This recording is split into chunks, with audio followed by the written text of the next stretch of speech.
Welcome to MAT 2LB booklet number 7, Geometry, lesson number 5, Area of a Circle.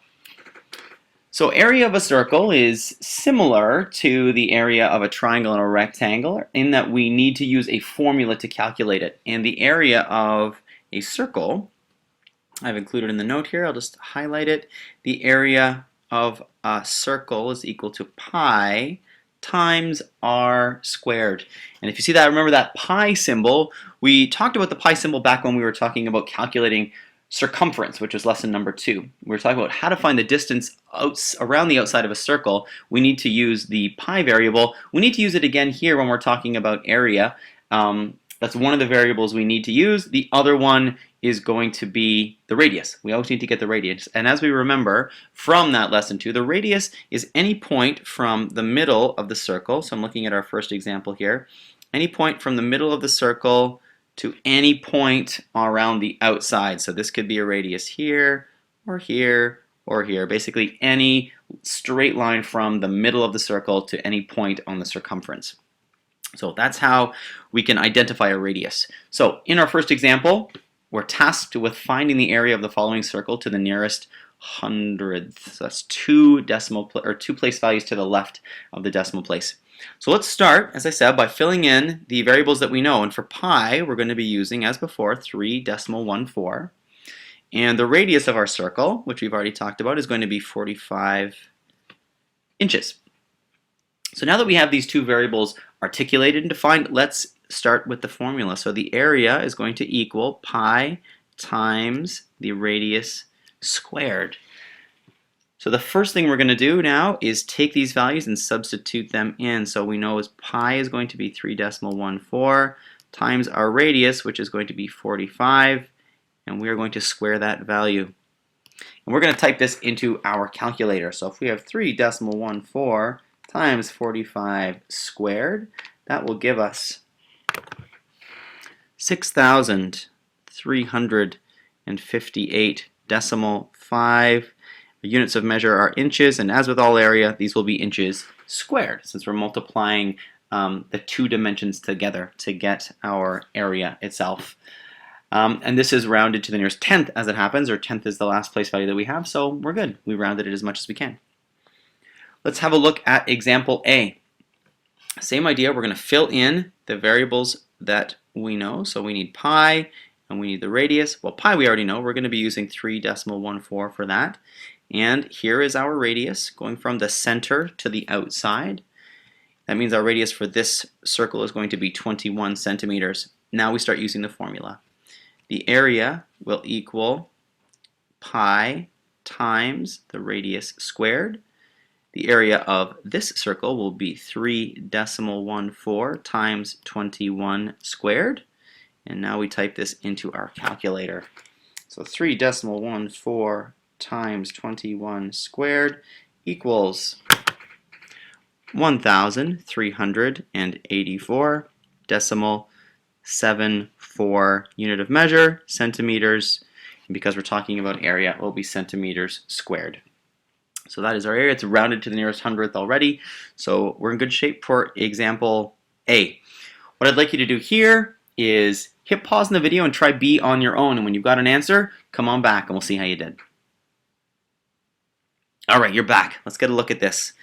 First step, fill out the variables that we want with the values that we know. So pi is going to be 3.14 as always.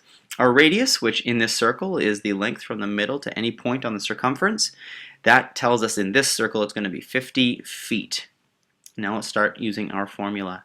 The area equals pi times the radius squared. For this circle, it's going to be 3.14 times 50 squared. That area will equal, let's ask our calculator, 3.14 times 50 squared equals 7,850. Units of measure are feet, and because we're talking about area, it's going to be feet squared. So this is how you calculate the area of a circle given the radius. You'll notice that in the first example and then the subsequent A and B that we completed, we were always given the radius. Sometimes they're going to be giving us a length different than the radius. they might be giving us the diameter. And that's what we're going to look at here in example 2. What if they give us the diameter? So in example 2, it says find the area of the following circle to the nearest tenth this time. So we're going to practice a little bit of different type of rounding to the nearest tenth. Let's start by, again, articulating those variables that we know. So we have 3.14 going in for pi. Now the radius, we're after the radius, but this time we've been given the diameter, and I know this because it goes all the way from one side of the circle to the other with a straight line through the middle. So I need to actually calculate the radius because I have the diameter. Now the relationship between the radius and the diameter is that the radius is half of the diameter. So if I take my diameter and divide it by 2, it will give me my radius. So in this case, my diameter is 44. I'll divide it by 2, and that gives us 22 feet as our radius. Now, just like before, we're going to use the formula. The area equals pi times the radius squared. For this circle, that would be 3.14 times 22 squared. The area will equal, let's calculate this, 3.14 times 22 squared gives us 1,519.76. Now I've been asked to round this to the nearest tenth. So to do this, I've got to locate the tenth place value, which is right here with a 7. I look to the digit after it to tell me how to round. That 6 tells me that I will be rounding that 7 up to an 8. So my area, which I'll squeeze in here at the bottom, will be 1,519.8. My unit of measure will be feet, and because I'm talking about area, I'll make that feet squared. And that's just a little too low for me, so I'm going to just scooch that up. That looks better. So 1,519.8 feet squared. Let's go try example A using the same procedure. Let's try to find this area. Again, we'll start with our variables. We want to find pi. Well, we know that pi is always going to be 3.14. Now we want to find the radius. But have we been given the radius? By examining the circle, I recognize that it's a straight line going all the way from one side of the circle to the other through the middle. So I've actually been given a diameter. The relationship between the diameter and the radius is that the radius is half that diameter. So if I divide my radius in half, that will allow me to find the radius. So we have 92 divided by 2. That will give us a radius of 46 centimeters. And now we use our formula. The area will be equal to pi times r squared.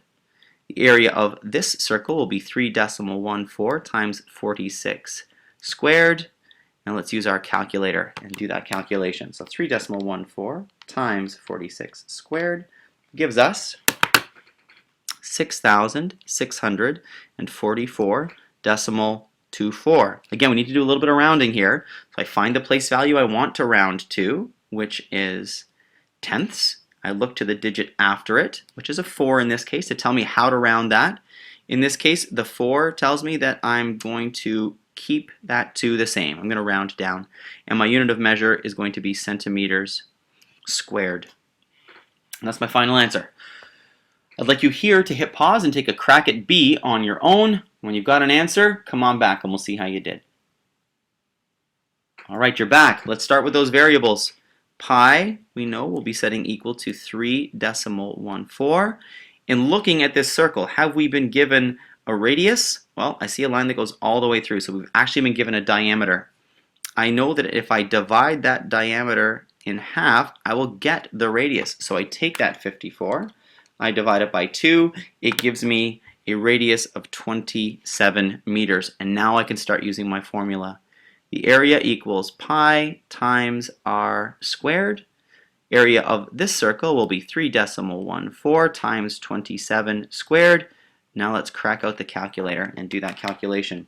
3.14 times 27 squared will give me 2,289.06. So again, I want to round to the nearest tenth. I find that place value. There's tenths right there. I look to the digit after it to tell me how to round. And in this case, that 6 tells me that I will round that 0 up to a 1, and my unit of measure, meters squared, for this particular circle. So that's the end of lesson number 5. If you're feeling good, head off to worksheet number 5, and we'll see you in lesson number 6.